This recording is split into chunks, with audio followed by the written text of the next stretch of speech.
Do you wish for us to destroy your world? Captain Jessica Mariko stared at the communication hologram where the alien singer was waving his head back and forth, while his ring of eye stalks twitched like human fingers when doing the jazz hands move. She looked over to the simulated holographical human, used by the aliens to help the humans better gauge the singer's body language. The simulacrum was tapping his chin in thought.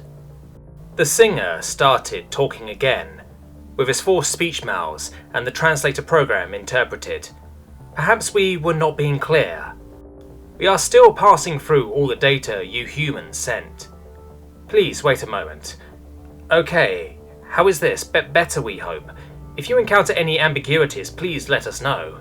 We pride ourselves on being the best at communication. That sounds very good. Your translation even has a bit of an English accent, Jessica said. Thank you very much. Now you wished us to clarify our earlier statement. Yes, it sounded very much like you were wanting to destroy our people. Oh, heavens no! The singer made an odd motion with his whole body while the simulated human hologram shook his head side to side vigorously.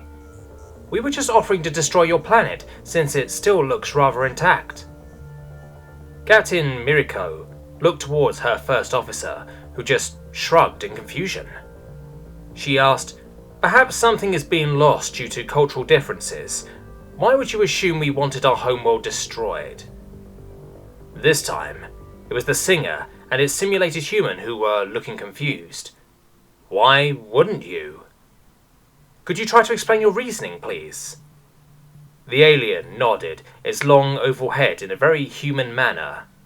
I think that's the accurate way to convey confirmation. Alright, your homeworld is full of horrible monster animals who would gladly rip you apart and consume you, correct? Jessica nodded back. There are many predators on Earth, but many more animals are content to leave us alone. The singer continued. And there are weather patterns that consist of fierce electrical storms, destructive wind funnels, floods, and gigantic storm cells? The human captain nodded. That is correct, although they are not terribly frequent. Perhaps by your reckoning, but we haven't had such things for quite some time. Your world is also home to geological instabilities resulting in earthquakes and volcanoes, correct? There are also constant bacteria and viruses that are constantly evolving, some of which will try their best to end your lives or make them miserable. Even your name for the planet is usually some variant of the word dirt. Yes, we know all these things. Right, so we were wondering why you haven't destroyed it yet. We were offering just in case getting all your people into space used up all of your atomic stockpile. For us, offering seemed to be the neighborly thing to do. Captain Jessica slowly looked at the alien and spoke. All of our people are not in space. Most of them are still on our planet. Only a small fraction of us live in space.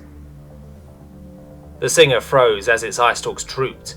The human hologram stood there in open-mouthed shock. Oh, cruel, uncaring cosmos! Do you require assistance to get all your people into orbit?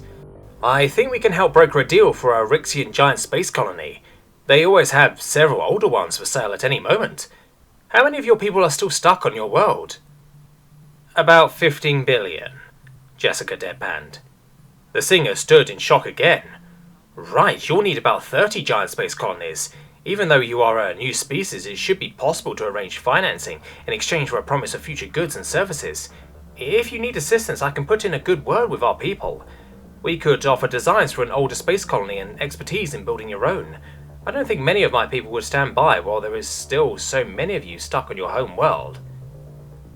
I don't think most of them mind being stuck back on Earth. The same world with horrible monster creatures, deadly weather, toxic diseases, and liquid rock squirting into the sky every so often? Yes, Captain Miriko nodded.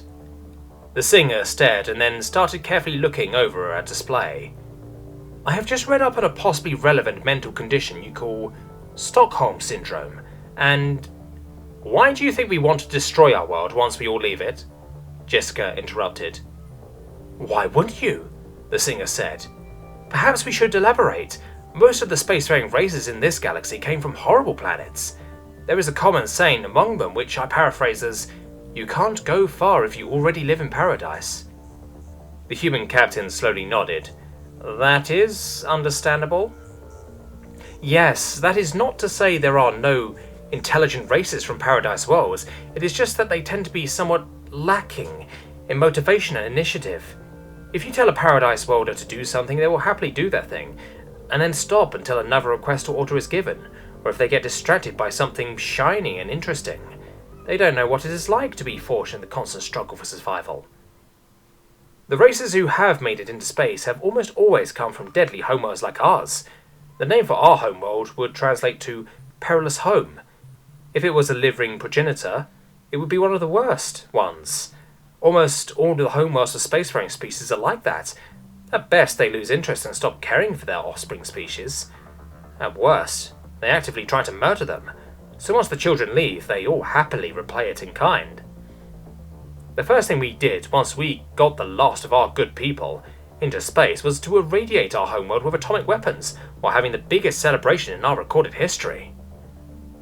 This time, it was Captain Miriko's turn to stand flabbergasted. You nuked your planet? You have a singular word for irradiating with atomic weapons? How interesting. Oh, and yes, we turned the surface of Perilous Home into a pleasantly glowing, lifeless ember. We were far from the only ones in this galaxy to do so. The Rixians' world was so horrible. They threw a rock at it. The singer looked at the confused human, and back at its screen again. I apologize, I meant threw a moon at it. They spent the next several centuries towing the larger pieces into a still degrading orbit. One of the larger fragments is scheduled to fall into their sun in 122 of your years. If you would like to visit and watch, the Rixians are planning to throw an amazing party when that occurs.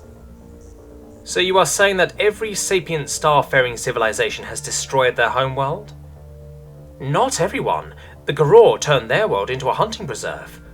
Of course, the hunting is done with capital ship-grade weapons from orbit.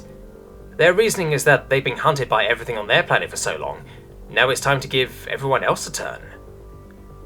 But what about the pleasant, beautiful and safe parts of the planet?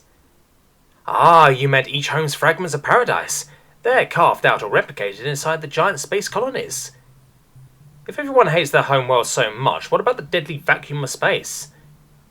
Space is equally lethal. It doesn't beget life, it doesn't betray or abandon. It just is there, acting as an empty room, so that each race can make an ideal home to their own specifications. So do you understand our offer now? If you need help dealing vengeance on your homeworld once all your people are away, then we will gladly assist. Thank you. We will keep your kind offer in mind for the future. We also have a saying. Mother Nature may be a bitch, but she's still our mother. Captain Miriko gave what she hoped was a genuine smile. We will meet back at the prearranged time and location to continue our integration into the galaxy. Safe travels. To you as well, the singer captain replied, and turned off communications. It stared, for a moment, at the quickly retreating ship full of insane lunatics, and then looked back at the data screen. Passing through all the information on humans it had, the singer found a relevant entry. Masochism. Definition: